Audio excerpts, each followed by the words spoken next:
mutabani w'omukulu munanga ate Bobi Wine mwite munanga ate Solomon Kampala wow munanga ate ajeyo girlfriend we mu butongole babadde wali munanga ate ku NUP diaspora convention wali munanga ate mu United States of America so byengenda okubeera nga nkutuusaako maaso awo ko sate Spice Diana munanga ate akakasiza maaso awo bampita Jaminati sinza ku Jaminati Yugi kakasa inti video ojimpeera like ko sate n'okusubscribinga kasita obeera nga tonaba NUP diaspora convention wali munanga ate mu USA kakati no mwana mulenzi munanga ate Solomon Kampala mu butongole muganda wange ajeyo munanga ate girlfriend we kakati no daddy munanga ate babadde wali n'abayita n'abagamba nti no baana bange Solomon Kampala mujje munanga ate mubuuze ku bantu asoose n'agenda n'abalala baganda be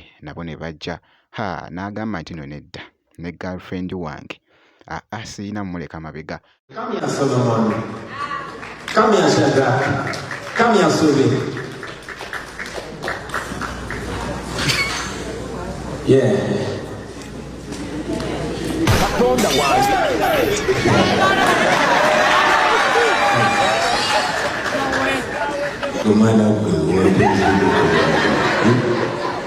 Mwatu n'agenda naye n'amugjayo nga bw'ogezaako okulaba akatambi ako katawanyizza nnyo munanga ate social media kakutte nnyo munanga ate omubabiro omwana Solomon Kampala muganda wange alaze munanga ate ettabbu munange laavu enyuma.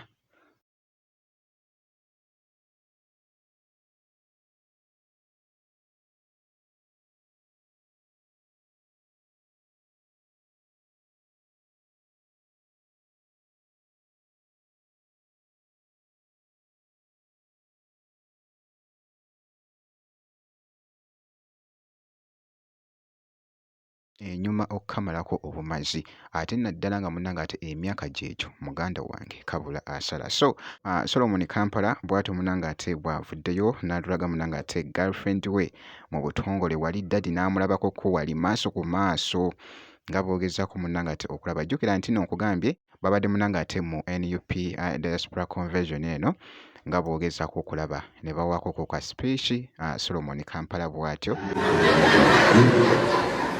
Okay, come here, Solomon. I want you to introduce yourself and just say a word to these people. Just half a minute. Omanyi ng'olina ebigambo bingi biringa ebya maama sinze.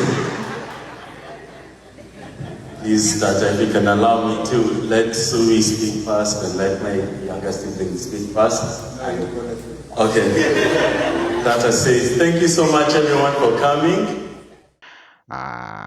Nga bw'ogezaako okulaba akatambi ako omukulu Bobi Wine munanga ate bibadde nga nabyo bikutte munanga ate akati eside eyo so nga nkwongeddeyoko omuyimbi Spice Diana munanga ate aduetinze wano munanga ate abaana bano amadira mukono fulo ya mami Spice Diana finally tenkufunye budde mu primary and by the way kumutima tudde Bradwari badde kafesi n'amaaso poshiwa gwerengera omwana ono watambula ati wati buli mmotoka ekonna zenderaki yarabbi era sikyanoonya olina omubisi bonna batesimba kutte ku nkona finally yakufunye budde mu primary and by the way kumutima tudde Bradwari.